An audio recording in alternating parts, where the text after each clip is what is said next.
Welcome to Love Your Life After Divorce, the podcast where you'll learn everything you need to know to rebuild your life after divorce from the inside out. Let's dive in. Hey there, friend. I hope you're doing well and having a great week so far. Did you know that you have 3 distinct selves? You actually are made up of your past self, your present self, and your future self. I don't know if you've ever thought about this before or thought to kind of break yourself down into these 3 categories, but I've heard several people talk about, thinking of yourself in this way, in these 3 different aspects. And I think it can be incredibly helpful. And I want to talk to you about this today and just break down each of these 3 selves that we all have and talk about what's most beneficial for us as we think about ourselves in these ways. And so let's just dive right into it and start with talking about your past self. And when you hear that term, you can probably imagine exactly what I mean by that. It's just, your past self up to this current point in life. When you think about the history of you, right? Then you can think about what you've done in your life up to this point. And that is what makes up your past self. And for me personally, I like to break it down into different sort of sections of my life or phases of my life. So for me personally, I think about my childhood and teenage years kind of all together. From the time I was born until I graduated high school, I think about that as my childhood. And I lived my life a certain way. I was taught certain things. I saw myself in a certain way. I operated in a certain way. And then when I went to college, a lot of things shifted for me. It was a big discovery of myself at that point. It was definitely just a huge new experience in my life. I went away to college, not super far, but several hours away, from my hometown. I played soccer. I fell in love for the first time and had, really serious relationships.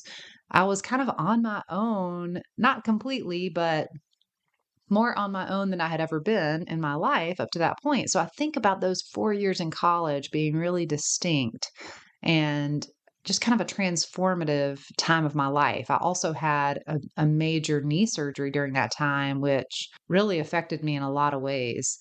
And then I think about my life after college. After I graduated college until I got married, there were several years there where I was working. I went to grad school. That's when I met my ex-husband. So those years were also kind of distinct years in my life where unique things happened and I was becoming an adult in ways that I never had up to that point, obviously. And then I think about my married life, the 17 years that I was married to my ex-husband. And when we bought our first house, we had our first child. We had 3 more children. I was a stay-at-home mom. I homeschooled my kids. I fell in love with group fitness and became a fitness instructor. I think about all of these things that happened, in that big time period of my life. And then the next period of time that I break down my past self and my past life into is about the year and a half that I was going through the divorce process. From the moment I recognized that it was best for me to get a divorce until the time my divorce was finalized, that roughly year and a half was the most painful, horrible time of my life, which I'm sure a lot of you can relate to. And so that is a really distinct phase of my life. And then I think about my life from the time my divorce was finalized and I got out of the most horribly toxic relationship of my life until now. And this time period also feels really distinct. It's the time that I have done more work on myself than I've ever done. It's the time in my life where I feel like I have really, truly rediscovered who I am at my core. And I've allowed myself to become just a more authentic, genuine version of myself. And it is also, like I said, a really distinct phase. And so as I share that, I'm wondering, how would you break down your history up until this point? Are there distinct phases for you like that? And maybe, for you, maybe you moved. Maybe you had a big move when you were like 10 or 12 years old. And so for you, you might break down, part of your childhood when you lived in a certain location and then you moved, or maybe your parents got a divorce, or maybe, someone really close to you died when you were younger. Like there are different reasons that we can, I guess, think about our lives, our past selves in different phases just because of what was happening in our lives at the time and the changes that happened because there are those big moments, those big events that are they stand out. If you were to do like a timeline of your life and plot really important events or things that really changed you, those are kind of the ways you can break your life down into phases, which it's not even absolutely necessary. I'm just sharing kind of what works for me or what I find to be helpful when I think about my past self, my past life. But what I want to offer you, and I think the most helpful way to view your past self is with compassion. Because what I see so often when I coach divorced women is just that tendency to beat ourselves up, to really criticize what you did in the past. And whether or not you actually, quote, made mistakes, or whether or not you are the person who gave your ex so many chances. Like, I hear a lot of divorced women talk about how they wish they had been stronger. They wish they had left sooner. They wish they hadn't stayed as long as they did and tolerated bad behavior or abuse. And they beat themselves up for that. They feel bad. They think, what was wrong with me? Why did I allow myself to be in that position? Why didn't I get out sooner?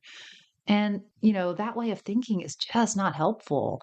And, there's also the other kind of side of the coin where women like myself really beat themselves up for having an affair or making a big mistake or lying to their ex about something or hiding money or, making something that they feel like was a really bad choice. It's also so tempting and so easy to just beat yourself up for that and just reprimand yourself and wish so badly that you had made another choice.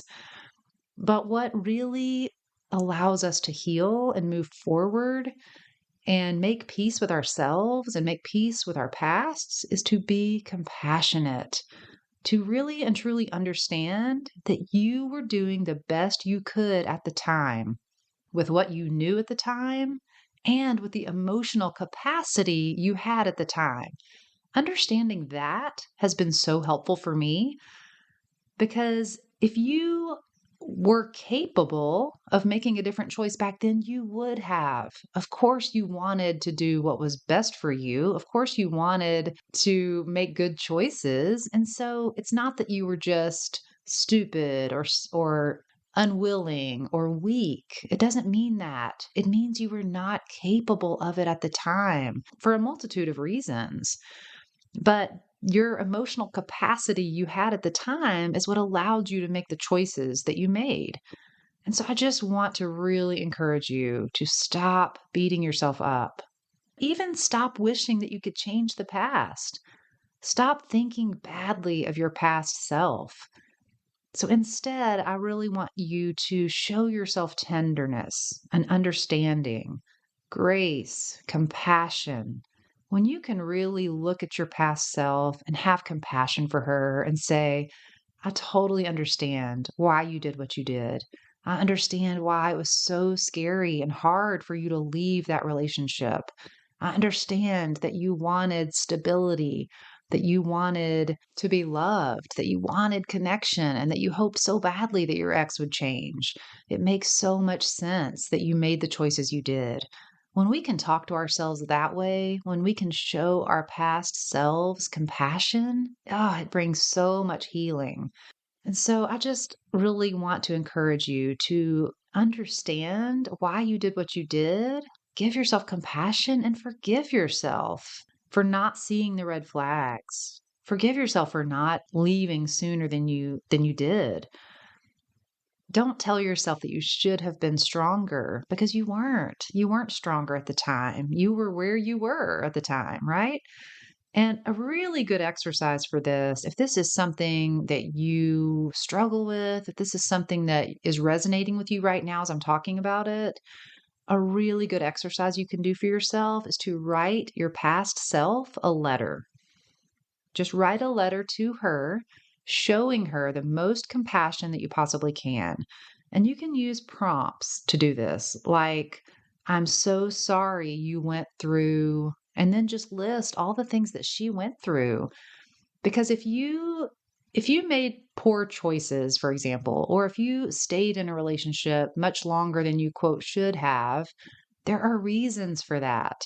And so understanding those reasons is so important. Like you can say, I'm so sorry that your ex, emotionally abused you. I'm so sorry that he wore you down year after year and made you think that you didn't deserve better. I'm so sorry that he was emotionally controlling or financially controlling and that you didn't think you had a choice. You didn't realize or understand that you really could get out. You didn't think you could make it on your own. So of course you stayed. I know that was so hard for you and I'm so sorry that happened. Speak to your past self like you would a best friend or a sister, someone that you love that went through the exact same thing. How would you speak to that person? Would you say to her, "Good grief, what were you thinking? Why didn't you leave sooner? Gosh, you should have been stronger than that." Would you speak like that to her? No, of course not. You would be kind, you would be compassionate, you would be understanding. You would want to give her some kindness and understand why she did what she did. And so another prompt you can use to write this letter is to say, it makes sense that you blank, blank, blank, right? It makes sense that you acted the way you did or responded the way you did. It makes sense. Ah, that phrase can be so powerful because it doesn't excuse the behavior. It doesn't say, way to go, I'm so glad you made that choice. But it does acknowledge that it makes sense. That has really helped me overcome, my guilt and shame about the affair I had at the very end of my marriage. It made sense that that happened. I was literally starving for emotional and physical connection and love. And so when I got a little taste of that, of course it makes sense that I was like, oh, yes, more of that, please. Like, this is what I've been missing. I need this because I'm a human and we all crave connection. We all crave intimacy. We all crave love and care. And so, of course, it makes sense that that was super appealing to me at the time and that I just went after it. And I can acknowledge that it makes sense and that it wasn't the best choice, right? I mean, it doesn't have to be either or. Recognizing that something makes sense doesn't mean you're condoning it or that you're saying that it was a great choice or that it was the best choice, but just showing yourself that little bit of compassion can bring so much healing. And then another thing to think about with our past selves is appreciating the choices she made to get you where you are now. Your past self did a lot of amazing things, a lot of things that took strength and courage and determination. Maybe she worked hard to make it through college or to get some type of training or certification so that now you have the job you have. Maybe she made the super hard, scary choice to leave a relationship that wasn't serving her. And now here you are, standing on your own 2 feet, creating a life that is meaningful for you, that allows you to feel free and to feel authentic and aligned with who you really are. So, a really important thing to do is to thank your past self. You can use the prompts, I'm so glad you were able to, or I really appreciate you because, and just fill in those blanks. Use those journal prompts and just appreciate the things your past self did that got you now to where you are. So, those are just some ways that you can think about, that you can interact with your past self, that you can think about your past self in a way, like I said, that just brings healing, that is positive, that allows you to make peace with your past. Because you know what? If you are harping on your past self, if you're constantly thinking about how you messed up in the past, how you made such stupid choices, or you did things that now have gotten you in this position that is not great, if you're always dwelling on the past, then guess what you're not thinking about? You're not thinking about your current self and your situation and what you can be doing now. And you're also not really thinking about your future self, about the person you want to become, of who you want to create. And so you're using up a lot of energy and emotional focus on a past self that's not helping you. It's not helping you at all. So let's move on to the present self. Your present self right now is what you're doing day to day. And so the question I want to ask you is, are you living the life you want to be living right now? Are you living intentionally and on purpose, or are you just on autopilot? Are you even giving much thought to your life right now in this present moment? Are you living in alignment with your core values? So, when we can be present in this present moment, when you can focus on the opportunities that you have today, then it just brings you a lot of peace and a lot of focus. Because when you are focusing on what you have right now, today, because truly, that's the only thing you have for sure, right? Like I said, you can dwell on the past, which does no good, or you can focus on this present moment. You can think about who you are right now. What choices are you making on a daily basis that are creating the life that you have? And so I just encourage you, as you think about your current present self, just do a little inventory or a little evaluation. I just want you to ask yourself, are you living intentionally? Are you making choices on purpose? Even small choices. How much sleep are you getting? How much water are you drinking? Are you getting any exercise? Do you have good friendships? Are you getting social time? Do you feel like you're just running like a rat race and that you have no time to slow down or to take care of yourself? What is happening right now in your life? So just take inventory of your current life and decide what you like about it. What's working for you right now? What do you enjoy? What feels life giving and sustainable? What do you want to keep doing? And then what do you want to change or work on? What do you wish was different about your life right now? And if there are a million things you wish were different, just focus on one thing that you can change now. Each small change you make adds up and it makes a big difference. So if you know that you should be getting more sleep, just focus on that for now. Y'all, sleep is huge. And that's something we don't probably talk enough about because your body needs a certain amount of rest to function optimally, to heal overnight while you're resting and sleeping, so you can feel refreshed and live your life. And so if you're not getting enough sleep, that's a great place to start.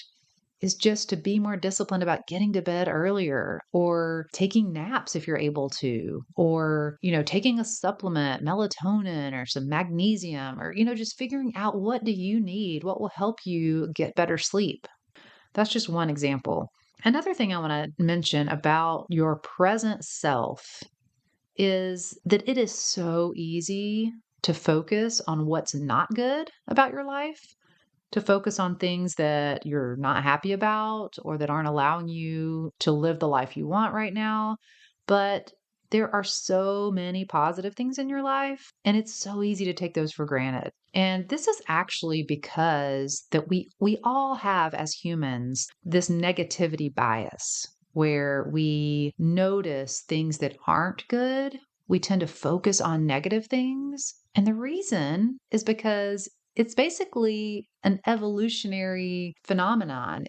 It happened because way back when we were evolving and when we lived in tribes and when we were out in the wilderness, the people who survived are the ones who noticed things like, oh, that berry is poisonous and I shouldn't eat that. Or I just heard this noise in the woods and it's probably a wild animal coming to attack me. Or maybe I shouldn't just sleep out here unprotected.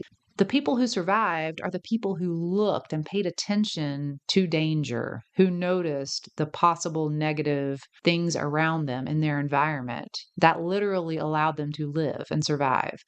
And so it's a part of our evolutionary biology for us to have a certain negativity bias. Our brains are trained to look around us and see things that are wrong or dangerous or scary. And in this day and age, we don't need that skill as much as we used to, but we still do it. Our brains still naturally look for the negative. And so you have to kind of train yourself to look for the positive a lot of times. And one of the best ways to do that is to practice gratitude every single day, to just think of three things you're thankful for. Jot them down. That's even better if you can write them. I did a whole episode about this called the Gratitude Challenge that I did back in November. And I did it that whole month. I wrote down every single day three things I was thankful for and why. And it was really helpful. Like it really allowed me to focus on the positive things in my life, to focus on things that I was really thankful for. And what it also did that I noticed, it started training my brain to look for those things because I knew every single day I had to write down three things I was thankful for. So I would notice throughout the day, I would be sort of scanning and noticing and looking for things that were positive. I was looking for things that I could write down in my little journal to be grateful for. And so it was a really cool experience because it showed me we can find what we're looking for, right? If you are trying to prove that your life sucks and it's horrible, then you're going to constantly be looking for things to prove that to be true. Oh, see, this is what happened. And I did this and I burned my breakfast and I was late to work and my kids are difficult. You're going to look for all the reasons why your life is hard. But if you start believing and if you start looking for things about your life that are good, things you're thankful for, then you're going to start finding them. And so that's one, I think, really simple but effective and really helpful thing to do right now in your present moment and in your present life. And so then that leads us to your future self. Again, I don't know if you've ever really given a whole lot of thought to your future self being a separate kind of part of you. And obviously, your future self doesn't even exist yet.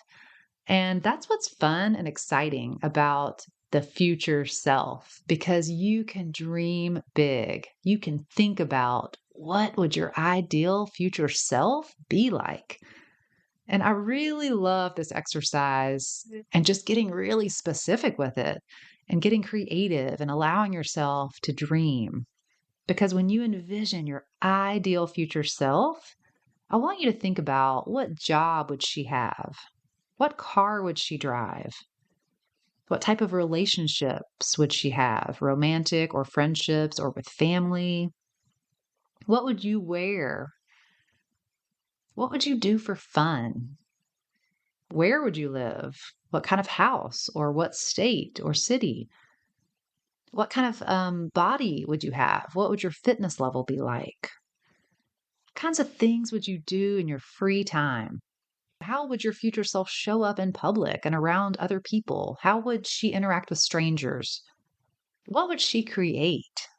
What would she do to make the world a better place? So, those are just some questions that you can consider and ask yourself as you imagine your ideal future self. Now, I do not want you to let limitations jump into your head right now. When you're dreaming about your ideal future self, don't think about the fact that, oh, but I can't really have that. Or don't even think about, but how? How do I get that? Or how do I become that person? Don't think about that yet. I want you to allow your imagination to run wild. I want you to open up to all the possibilities. I want you to think about if you could have anything you wanted, if you could be whoever you wanted, what would you be? Who would you be? What would your life be like? Let yourself dream about that. That allows you to see what your true desires are. What do you really want for your life? And then after you figure that out, after you get a really good picture of what your ideal future self looks like, how she operates, how she thinks, how she carries herself, what she believes about herself, then you can start figuring out, how do I get there? How can I create that? And I just encourage you to allow yourself to dream about that without holding back, without telling yourself, but you can never have it, or I'll never be that type of person. Because I really honestly believe you can, whether it takes years to get there or whether it only takes months. whether you can have some of that, now if you make some small changes, or whether it's going to be a really long road ahead, I really and truly believe you can create a life you want. And it's funny because as I was kind of planning out this episode and thinking about the past, the present, the future self, I didn't realize until I got near the end of kind of deciding what I wanted to say today that this really mirrors my 3-month program that I've created to help divorced women rebuild their lives, love their lives after divorce. Because basically, in my program, the first month of us working together is focusing on your past self. It's focusing on making peace with your past choices, with your making peace with your divorce, with your marriage, forgiving yourself, forgiving your ex. And then the second month of my program is really focused on the present self. It's on identifying your strengths right now and identifying things you want to change, identifying your values, figuring out how you're living now and whether or not you want to continue with certain things or whether you want to change them. And then the last month of my program is all about dreaming about your future, putting things in place to start creating that life that you really want. And so I just thought that was interesting. And I know I don't talk a lot about my actual program that I offer. So I wanted to share a little bit about that. And in my program each week, I have recorded these teaching videos that teach you about a really important concept that is incredibly helpful. So you get the video at the beginning of the week that you can watch whenever you want. And it also comes with a worksheet or possibly two, usually at least one worksheet of something for you to do and work on to put into practice the teachings from the video. And then we meet once a week for 45 minutes to an hour and just coach on whatever it is you want to talk about that week. It can go along with the subject matter, with the teaching video and the worksheet, or if you don't want to talk about that, or there's something else pressing, or you want to really focus on something else, then we do that. I really tailor my program to each person. And the last person, the last woman that went through my program, at the end, the feedback she gave me was it just made my heart swell because the word she used was transformative. She said that it was truly transformative, that I over delivered and gave her way more great information, helpful tools, amazing coaching, more than she anticipated getting. And she was so, so happy that she had chosen to go through it. So I just wanted to share that with you because if you have wondered, what would it look like to work one-on-one with me? Then that's basically what it's like. We meet once a week.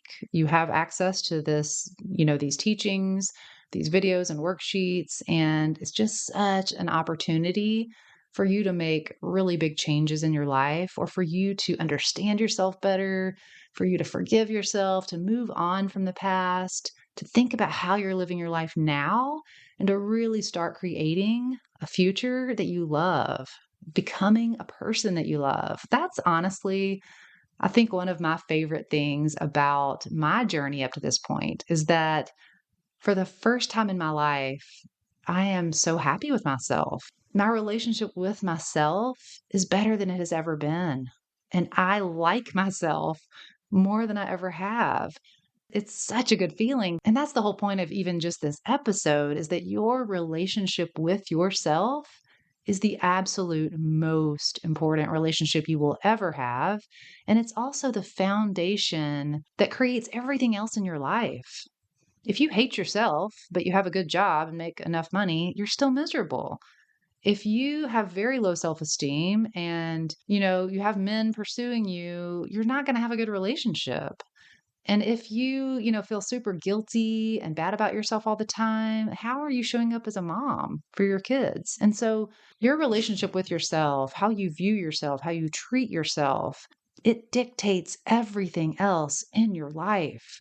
And that's why you have to transform yourself from the inside out. You have to work on these internal beliefs you have about yourself, feelings you have about yourself, ways that you treat yourself. You have to work on those things before you can have a life that you love living. It's not about the external. People can have all these external things that appear good from the outside and they can be miserable. And it's all because the way we view ourselves, how much we love ourselves and accept ourselves, how well we take care of ourselves, all of that is what truly matters. So, how is it going for you? Where are you right now with that? Do you find yourself feeling optimistic about who you're becoming? Do you see that you're making progress? Are you confused? Do you feel stuck? Do you wonder what in the world you're supposed to be doing now? I just kind of wonder where you are right now. And if you need any extra help figuring it out, feel free to just schedule a free call with me. I really and truly love meeting you all. I am a people person. I just love, I met somebody the other day in my neighborhood. I met a new friend at the gym the other day. I just love talking to people. I love getting to know people. I love hearing people's stories. And so I would love to meet you and hear what's going on with you right now. So I'll put a link in the show notes for that. And I personally, as you know, hopefully by now, as you know, I would love to help you in whatever way I can create a life that you love living after divorce. So hopefully I will see you soon. If you're feeling lost, overwhelmed, or unsure of how to move forward after your divorce, I've created a free guide just for you. It's called the 5 Stages of Divorce Recovery, and it lays out the roadmap to help you heal, rebuild, and love your life after divorce. This guide is packed with insights and actionable steps that will take you from grieving to embracing your future with confidence. Click the link in this podcast description, and the free guide will be delivered straight to your inbox.